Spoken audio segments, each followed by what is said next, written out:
Good afternoon, everybody. Welcome to the latest Post-Brexit Clinic that we host here at Queen's. I'm David Phinnemore.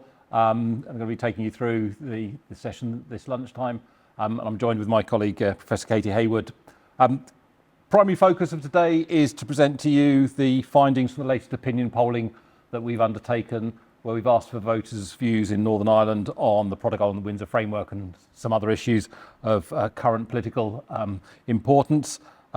But as part of today, what I also want to do is talk you through some of the developments which we've seen around the of relevance to the Protocol Windsor Framework, notably in terms of what's been happening at Stormont since its return earlier in the year. We've just had the European Parliament elections, and so a few comments about the significance of that for the Protocol Windsor Framework, and then also the general election, which we obviously weren't planning for when we were drafting the questions for the polling, but thankfully we managed to get a few in at the last minute to gauge people's views of what the significance of the election might be for the Protocol Windsor Framework. Okay, so I'm going to kick off, and once I finish, we're going to hand over to Katy, who's going to take us through the results of that latest opinion polling.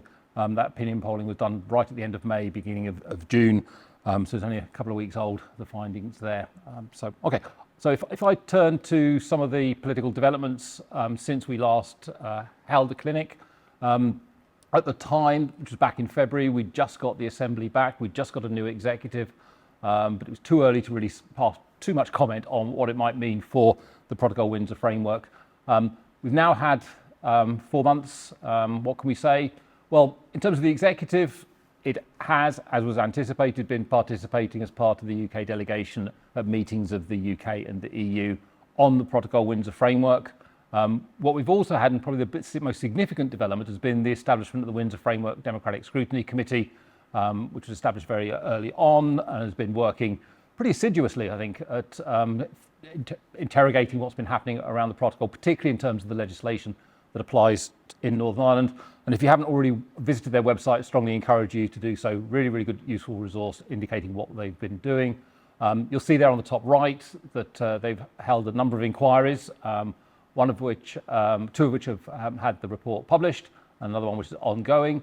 And they've also been in a variety of other activities in terms of the evidence sessions as well. I think all of which have been recorded, which you can view back. What we were anticipating when the Assembly returned was there might be an early move to trigger the Stormont break. If you think back to the last 18 months or so, a lot of discussion since Windsor Framework about the existence of the Stormont break, what it might mean, what capacity there was to use it, when it could be applied. And a lot of sort of interest, certainly in some of the previous polls, from people wanting it to be used, particularly if you came from a strongly unionist perspective on the protocol, but it hasn't been used. That said, the other mechanism which is available to record the voices of MLAs has been used, and this is the applicability motion. We've had 2 instances since the return of the Assembly where MLAs have been given the opportunity to give their view on whether a new piece of EU legislation, which the EU thinks should apply under the Protocol Windsor Framework, whether it should indeed apply. The UK government said in Safeguarding the Union that essentially it would only proceed with the adoption or the agreement for that piece of legislation to apply in Northern Ireland if it had cross-community support within the Northern Ireland Assembly. So we've had 2 examples where a piece of legislation has been put forward for inclusion under the Protocol Windsor Framework, and the Assembly has voted on both. First instance on the left, or in the middle there, it was on geographical indicators for craft and industrial products. And as you can see, whereas there was a majority in favour of its inclusion in the Protocol Windsor Framework, there wasn't cross-community support. There was no cross-community support. And as a consequence, it's left now to the UK government to decide whether indeed it will actually proceed and agree to its inclusion in the protocol. As far as we're aware, that decision is yet to be made by the UK government, or wasn't made by the outgoing UK government. It's going to be in the in-tray of the next government. The second example of the applicability motions being used was on the labelling of organic pet food, and as you can see there, this is secured almost 100%, just short. I think there was a couple of MLAs voting against, and as a consequence, it did clear the threshold of having cross-community support. So the most recent joint committee UK-EU Joint Committee, it was agreed that that piece of legislation would be added to the protocol. We're probably going to see a couple more of these at least during the course of the year, and probably a handful at least each year as the EU develop its own legislation, and it argues that those pieces of legislation need to apply under the protocol.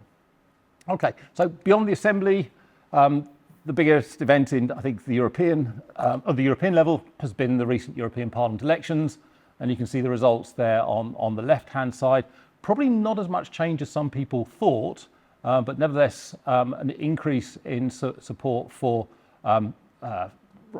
centre-right parties, particularly on the far right, a decline in support for the Greens and a decline in support for the Renew group, which was basically put together around the supporters of Emmanuel Macron, and Liberals moved to it when it was established at the time of the previous European Parliament election.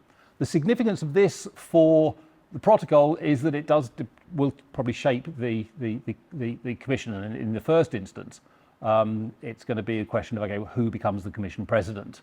And I think quite often this can be a fairly drawn-out process, but there seems to be sort of fairly swift moves towards consensus, such that when the European Council meets next week, there is a chance that we will see the posts given to the four people on the right. So Ursula von der Leyen, the current European Commission President, is likely to become to be offered a second term.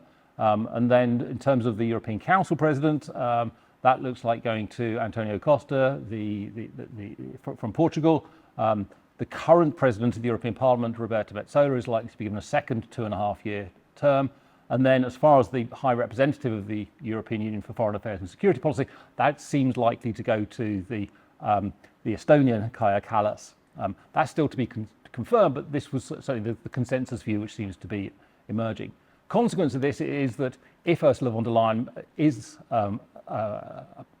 proposed by the European Council and the European Parliament agrees, then the process of pulling together the Commission can proceed, and we'll get that new Commission in place by November. As far as the European Parliament is concerned, it will convene shortly. The significance there for the Windsor Framework is that we're going to have new chairs of committees. The membership may be changed, and I think it's worth here remembering that at least two of the committees of the European Parliament have been fairly interested in the impact of the Protocol Windsor Framework in Northern Ireland, and they had several delegations here during the last mandate to basically find out what people's views were, and they've issued various reports on it. Secondly, you've got the composition of the European Parliament delegation to the EU-UK Parliamentary Partnership Assembly. Bit of a mouthful, but the significance of that is that even though it's a body which was established under the Trade and Cooperation Agreement and technically has no remit with regard to the Windsor Framework, has been quite interested in the implementation of it and some of the challenges around it.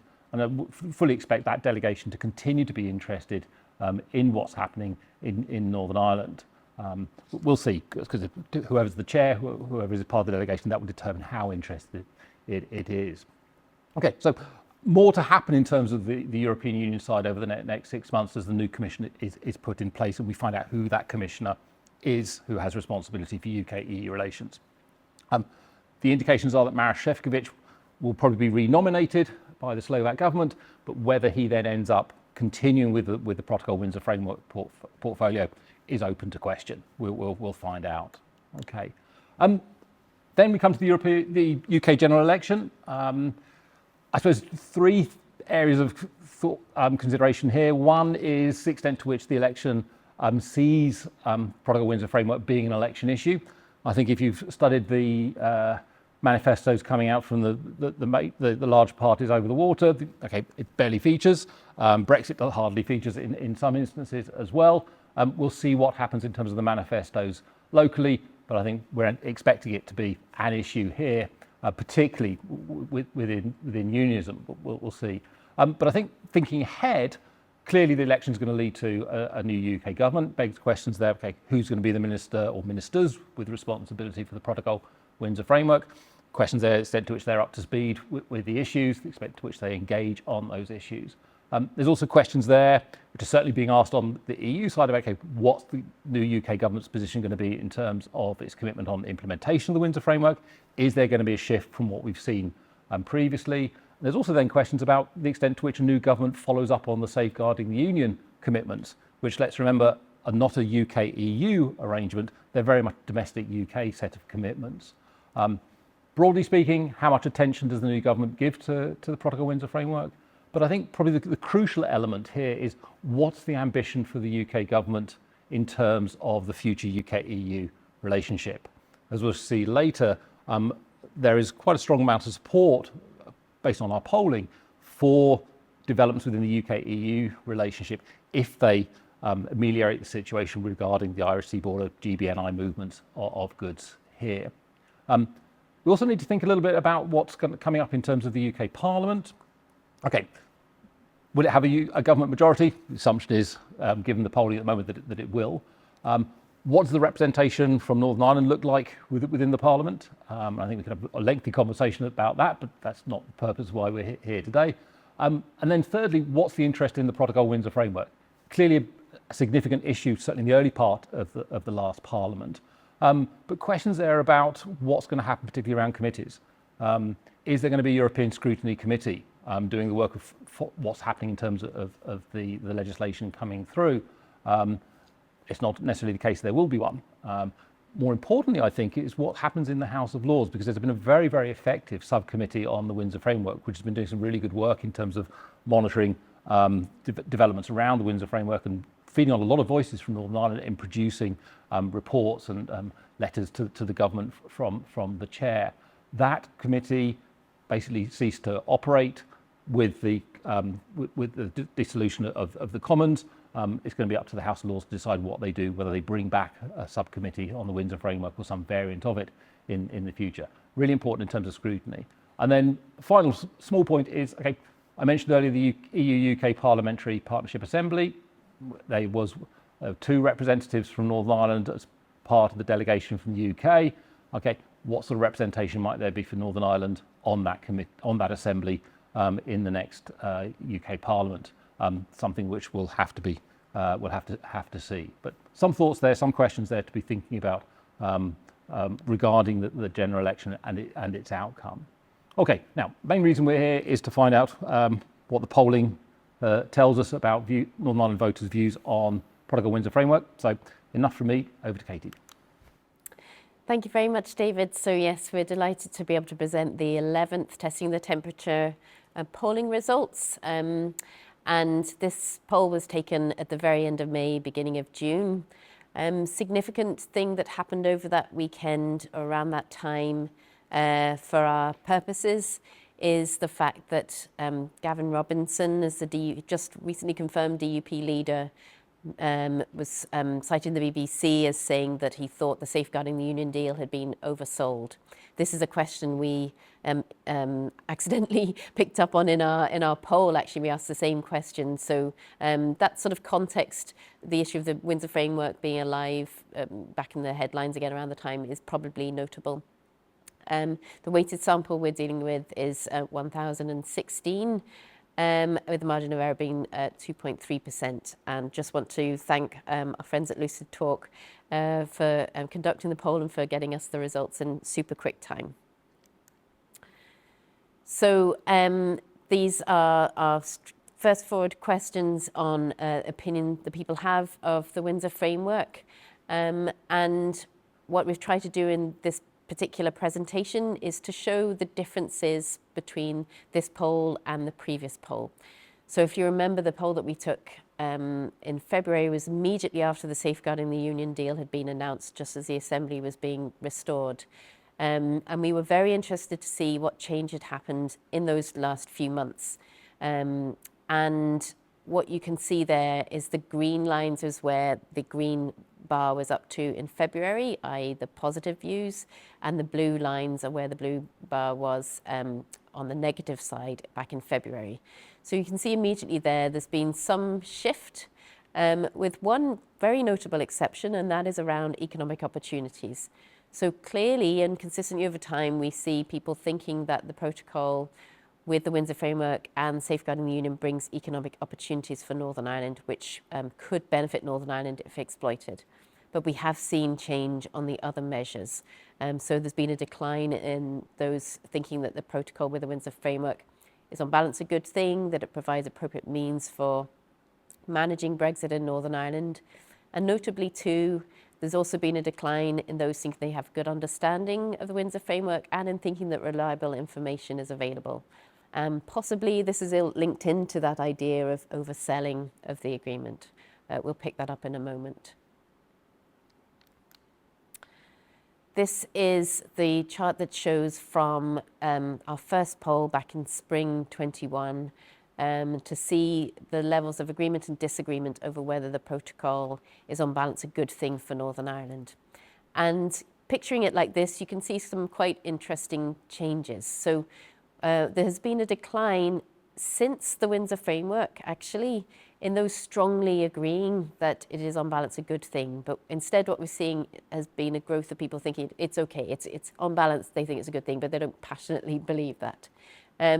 Where we have also seen a shift is in those strongly disagreeing. So one impact, very notably, that the Safeguarding the Union deal had was that it led to a decrease in those strongly disagreeing. So they were kind of moving into, well, we'll wait and see. In those last few months, that bounce has been lost. So we're back to a quarter of people, of the respondents, thinking that it's on balance. They strongly disagree that it's on balance a good thing. We've also seen a slight uptick since Safeguarding the Union deal in those having neutral opinions about the matter. Still, nonetheless, there has been, you can see the difference that was made by the Windsor Framework, and that hasn't totally been reversed. Over time, when we look at some of those particular questions, the clear majority of people agreeing that particular arrangements are necessary for Northern Ireland rising out of Brexit, that has remained fairly consistent, unaffected by the Windsor Framework and the DUP deal.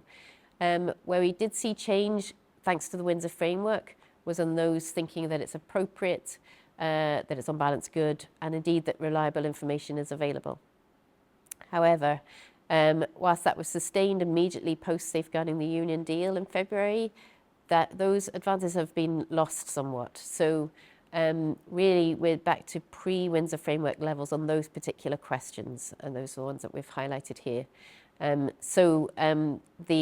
This is a sort of a sign of slight negativity when it comes to views on the Windsor Framework. Let's investigate those a wee bit more with the second question, which is about the perceived impact. So on this, again, we've done the same thing with the green lines and the blue lines to show where the positive views were and the negative views were back in February.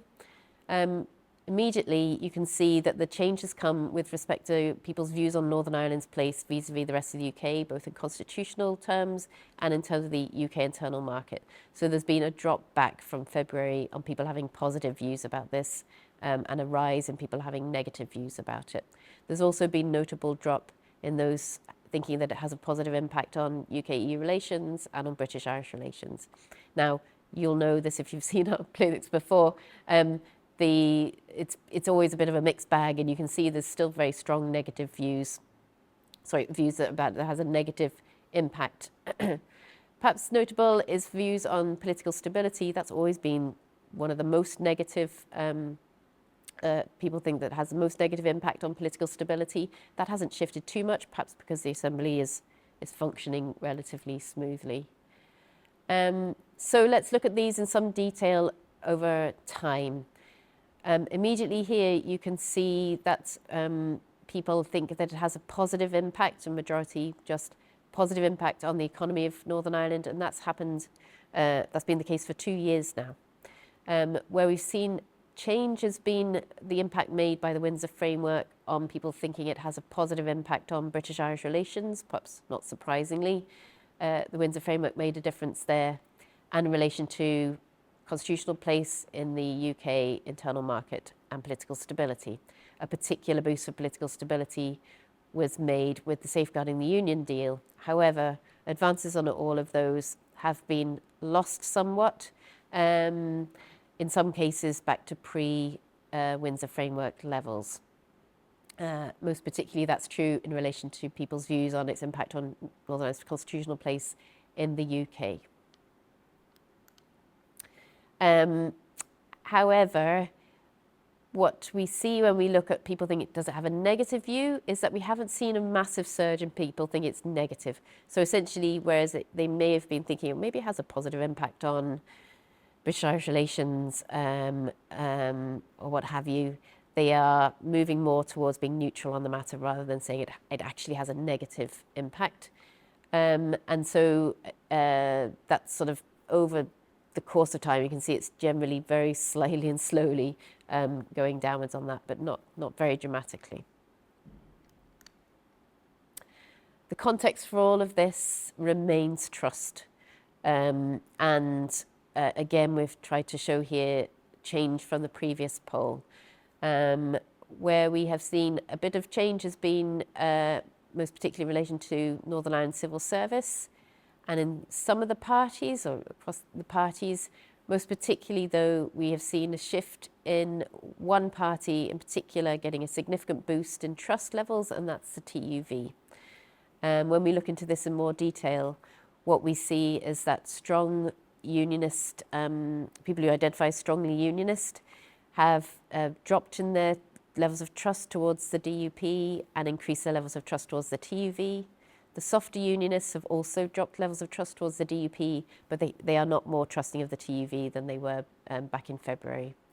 Overall picture, the UK government at 3% levels of trust. No significant change in relation to the Irish government or the EU. And then, as has been traditionally the case, I think from the beginning, the most trusted players in all of this are the Northern Ireland business groups and representation. We added another question in this time about civic society groups, and we can see that they are trusted by the majority as well. For the second time in a row, we asked this question about ranking issues of importance and relative significance out of 10. We're presenting the data slightly differently here, although I think if you read our printed report, you can see it presented the same way as last time, so you can compare a wee bit. You can see when it comes to this is sort of ordered by, to show those that are lowest level, that have the lowest level of priority amongst our respondents.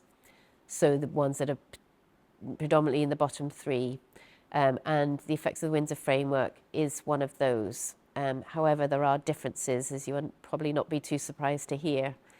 And the differences are, for strong unionists, the effects of the Windsor framework is a priority, for a top 3 priority for over half, if not more in some cases. On the democratic consent vote, this interestingly hasn't shifted very much, more than it's within the margin of error from the last poll and last few polls. So even we saw the boost that happened with the Windsor framework towards people thinking they'd like their MLAs to vote in support of the Articles 5 to 10 when they have that vote at the end of this year. And then we see a fairly clear pattern now. It's about 57% of people would like their MLAs to vote in favour of its continuation, the Articles 5 to 10, and about a third arguing against. And so what's interesting here, when we put it in context of the other questions, is that actually there hasn't been a change. So those who may have been thinking maybe it has a more positive impact on things, or maybe on balance, it's not such a bad thing for Northern Ireland. They never changed their views about the democratic consent vote. They were always wanting their MLAs to vote against Articles 5 to 10. And then reflection on some of the questions that we add in at the end to get a different sense of different aspects of the Windsor framework. I mentioned at the very beginning Gavin Robinson's comments about the Safeguarding the Union deal being oversold, and we can see that over half of people think that this is the case. When we look in more detail at that data, it's very striking, because those who, the majority of whom in the various communities who think it has been oversold are from unionist communities, both slightly unionist and strongly unionist, and from those who voted to leave. And this is particularly notable because, of course, the Safeguarding the Union deal was directly aimed to reassure them. And that's the group that thinks that the deal was oversold. In terms of stakeholder engagement, we've consistently asked questions on this, and still we see clear majority, particularly in relation to business groups, saying that these groups should be heard in the implementation of the Windsor framework. We still have a plurality of people saying that the government is not effectively ensuring no diminution of rights under the 98 agreement. You may recall that there was the High Court ruling in Belfast about Article 2 in relation to the Illegal Migration Act in the UK. And we thought maybe this would be picked up in some of the data here or in the comments, and it hasn't really been so. It still seems that people understand this no diminution of rights as being very much in relation to identity rights rather than European Convention of Human Rights. And then on the not for EU labelling, again, we asked this last poll and the poll before, and we haven't seen a significant rise in those saying that it bothers them. Although we do see an uptick in slight nationalists and in neithers, in the neutrals, saying that it bothers them. And then when we look at the comments, it's quite interesting because some people say it bothers them because they think that this food product is maybe less good standard than it would otherwise be, should otherwise be, and it reminds them that we're no longer in the EU. So there's different reasons why people are bothered to see that not for EU labelling, which we will see more of, by the way. And then in terms of another couple of questions that may be of interest, particularly around governance. So bearing in mind we had those pictures of the North-South Ministerial Council meeting for the first time in a few years, and we asked whether it should be a forum to discuss how the effects of Brexit and the Windsor framework should be managed on the island. And a clear majority of people said it should be so. And when we look in detail at that data, it's only strong unionists who disagree, a majority of them disagree that it should be so. So even the majority of slight unionists think that that would be a reasonable thing to us in North-South Ministerial Forum, Council to do. And then, as David has already mentioned, that question on whether people would like to see MLAs use their powers to block changes to EU legislation. A majority say no, but there is a very clear split here, and it's a close one. And unsurprisingly, unionists, particularly very much so strong unionists, would like to see their MLAs use these powers. David, do you want to talk about the general election? Okay. Yes, thanks. As I said earlier, we managed to get a few questions in on the general election before the questions went out. One of the things we were interested in was, okay, how significant is the Windsor framework going to be in deciding whom people vote for in the general election?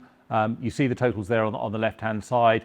Essentially a three-way split. For a third of people, they will only vote for candidates who are supportive of the protocol. 3 in 10 will only vote for candidates who are critical of it, and this sort of aligns with some of the findings earlier. But what's I think also quite interesting, for 37% of people, it's not going to be an issue. That's not going to determine a candidate's position on the Windsor framework is not going to determine whether they vote for them or not. Very little difference between males and females, but once you sort of break this down by community, very, very clear. Okay, for strong unionists, it really does matter. The 3/4 of them are only going to vote for candidates who are critical of the Windsor framework. It's a less prominent issue if in terms of candidates who are critical amongst the elsewhere. But equally, I would look at slight nationalists. 60% will only vote for candidates who are supportive. Similar proportion there in terms of strong nationalists as well. The interesting one we found here was slight unionists, equally divided. 21% each for candidates who are supportive, candidates who are critical. Okay. A couple of other questions we asked. The extent to which the people expect the outcome of the general election to produce a government more likely to engage with the EU to the benefit of Northern Ireland.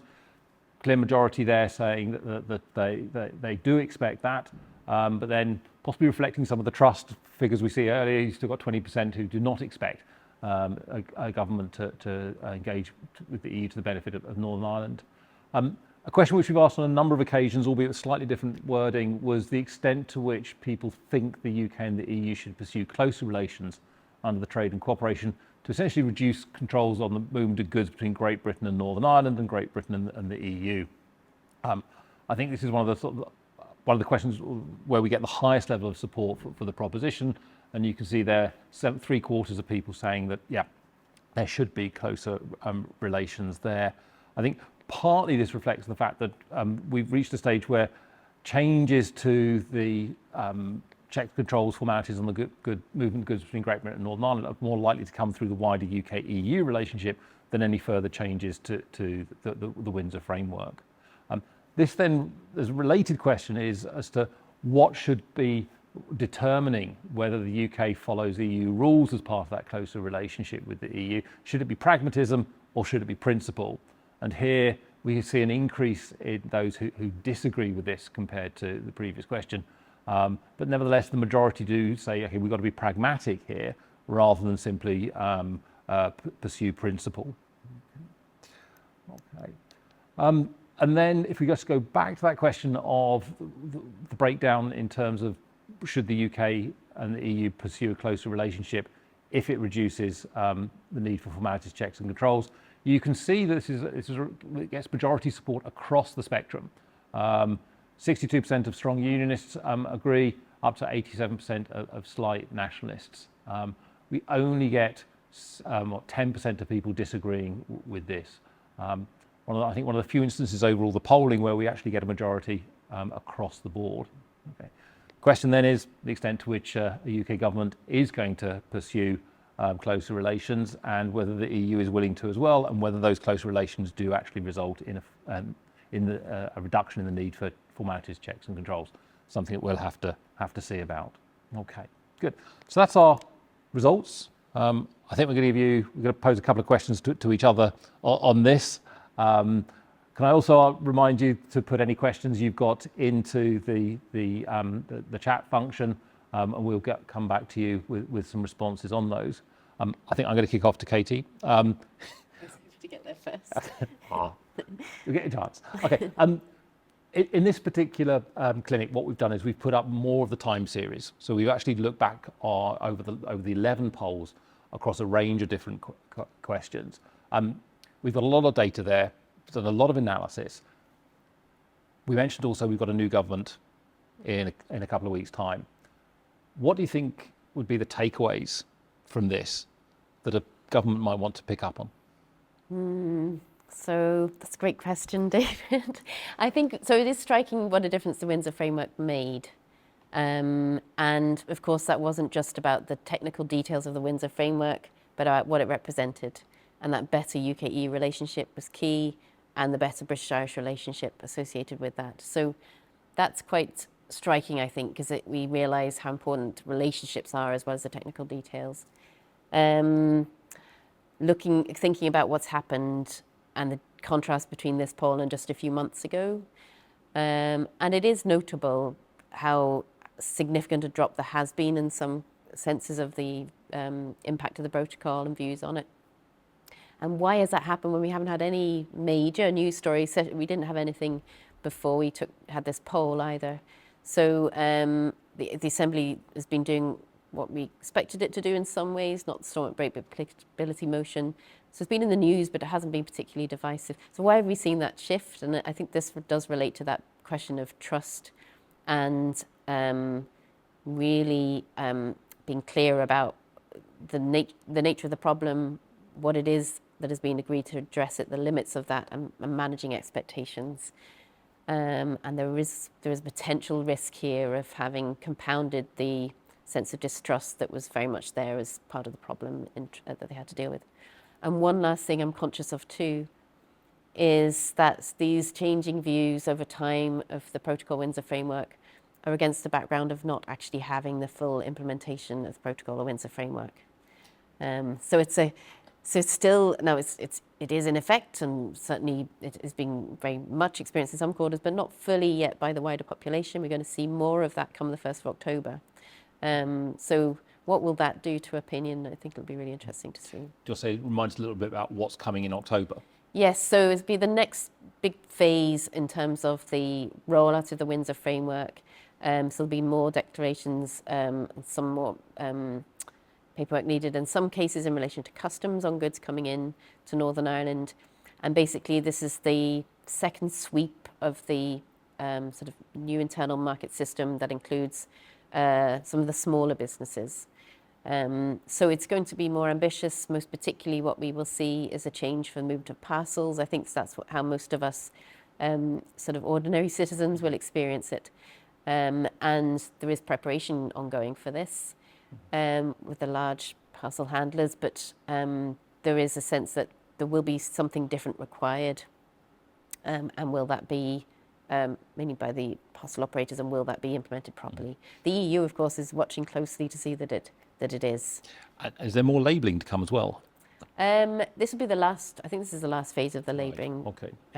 rollout as well. So more on individual packages. We'll see more of that. And there was a commitment by the UK government to actually introduce labelling, not for EU labelling across the UK or something. Question mark is what's actually happened to that now in terms of the legislation? Yes. So that was part of the Safeguarding the Union deal. This relates to, yes, so that because that deal was basically key promises by the government at the time, and you were right to say, well, what will happen to those promises post, we've got a new government in, and one of the big promises was to have, or not for EU labelling across the UK, primarily to reduce the extra price that adds to goods, so that Northern Ireland wouldn't indirectly be negatively impacted by that, with that extra cost, not for you. But yeah, there was a consultation on it. They haven't published the results of that consultation, and there was no legislation put forward to roll that out. So yeah, what will happen? That'll be key. Yeah, I suppose it's also worth reminding ourselves that there were some other commitments made in the Safeguarding the Union, which were put into law. Yes. Some of the new bodies was established. East-West Council, I think, has met already, and I think some of the other Intertrade has been set up as well. So yeah, in terms of actually delivering on commitments, certainly a reasonable amount was done before they called the election. Just they denied themselves an extra 3 months to follow through on some of the commitments. Yeah. Part of it's an awareness, is saying we will remain aware, and part of that will be about not just law, but the kind of habits. And will there be a shift in the habits of considering the devolves? Labour's manifesto seems to imply that it would try for that. But still, the complexities of managing the UK internal market post-Brexit are enormous. Yeah. And will require sort of a cultural change. Yeah, so challenges for the incoming government. Yes. Can I ask you a question on that? You can, yes. So we saw in the Labour manifesto they have committed to having a veterinary agreement with the EU. Labour, this is, and there's been some comments recently sort of hinting at other things. Realistically speaking, will the EU be willing to negotiate with the UK, and if so, sort of on what conditions? Okay. I think changing the UK government will probably be welcomed in Brussels and national capitals of the 27 member states. I think there is a recognition that they would like to have a closer relationship with the UK. They would like to respond positively to overtures coming from a new government. But I think there's a number of things to remember that, okay, Brexit's happened, it's gone. The UK, as far as the EU is concerned, had an opportunity to develop a much closer relationship. They didn't pursue that in the TCA negotiations. Since then, Brexit, UK-EU relations have dropped down the agenda of the EU quite considerably. That said, as I indicated, that there will be an interest. That then raises the question, okay, well, what's going to be the EU starting point on this? And this is where I'd have slight concerns about what the prospects, because when it comes to the internal market, particularly when it comes to some of the things which Labour is aiming for, say around SPS or veterinary agreements, the sort of agreement which might actually reduce the need for checks, formalities, controls on GBNI movements of goods, the EU is going to take a pretty hard line. It really does believe in safeguarding the union. Its assumption is there's always risk, and therefore you need to remove that risk by essentially having alignment. I think the EU starting point for goods coming into between the UK and traded goods will be essentially what we have in the Protocol Windsor framework. It's alignment. And I don't get the sense that Labour is necessarily willing to go there.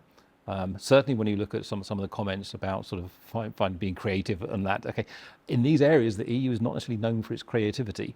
That said, the politics may shift, but I wouldn't be too optimistic about the EU moving quickly, other than on the UK accepting the sort of principled position that the EU has on this. If you're saying not moving quickly, what sort of time period are we talking about to see something? So, because we even asked the question, which if there was some agreement, UK relationship that removed or reduced the need for formalities, or considerably reduced them. So, thinking of that, how long are we talking about potentially? Would it be by the end of the year? Would it be in time for the democratic consent vote? It wouldn't be in time for the democratic consent vote. Because the process on the part of the EU of negotiating any international agreement is a year, 18 months or so. If you think back to sort of when the changes were being made around the protocol and how it's to be implemented through the Windsor Framework, that was a long time in coming. And I think here you're also dealing with, as far as the EU is concerned, a really big market. The UK, a significant player. That may actually create a sense of urgency, but equally there are so many issues to necessarily be thinking about there. And then this all feeds into the politics of the EU as well, and what sort of priority it has. It's going to be interesting to see what the new Commission does in terms of where it ranks UK-EU relations, who gets that portfolio, what sort of power they have, what sort of influence they have, and then the position of the member states, which are going to be crucial here. Because this is not something which the Commission simply does with the UK. This is something which will have to be signed off by the member states. And I suppose there's one thing we've not mentioned here, which is causing a lot of concern in Brussels, and that's the outcome of the upcoming French election. Yes. And what that means for the stability of the French political system, and the potential of actually having a fairly split executive there between the Prime Minister Macron and then the former Front National having the prime ministership. And that could be really disruptive to the EU. So lots of unknowns there. But I suppose and these things won't be resolved before the democratic consent vote here. And we're going to see more impact of the Windsor Framework before that vote. We are, and the EU is going to expect those things. It's not going to be, if the EU, if there's a change of government and the change of government want that close, will the EU say, we'll be a bit more relaxed about faithful implementation? I think, assuming we get a Labour government, based on what we're seeing in the polls at the moment, and given the position that Labour has adopted in terms of wanting to have a closer relationship, I think, there's a bit of space there. But at the same time, the EU is pretty strict in terms of wanting to have implementation. And if we actually go back to the last specialised committee, the joint statement there was about sort of renewed efforts to ensure implementation. And the subtext of that is, possibly implementation is not going as rapidly or as smoothly as certainly on the EU side they would like to see. So I think the pressure's still there and while the pressure will not be immediate for an incoming UK government, the expectation is that once it's got its feet under the table, that it will be meeting its obligations towards the EU. And this then comes back to the point you were making. It's the mood between the two, which is going to be arguably conditioned by what's happening around Windsor Framework, which is going to determine the willingness to actually engage with the UK government and see it as being, from an EU perspective, a serious actor in terms of meeting its commitments. Because there's a difference between goodwill and trust. So there might be that plenty of goodwill in the room, but they really need to see something they can trust for the more flexibility. And that trust will have to be proven over time. So anyway, good. We'll see where the figures are in due course. Yes. We've definitely got one more poll that we'll be going out with in October, and we'll obviously report back on those findings to you. I think for the moment, thanks very much for your attention, and look forward to any comments that you've got. And if you want to read the report, we will share the link, and we shall see you in October. Thank you. See you then. Thanks.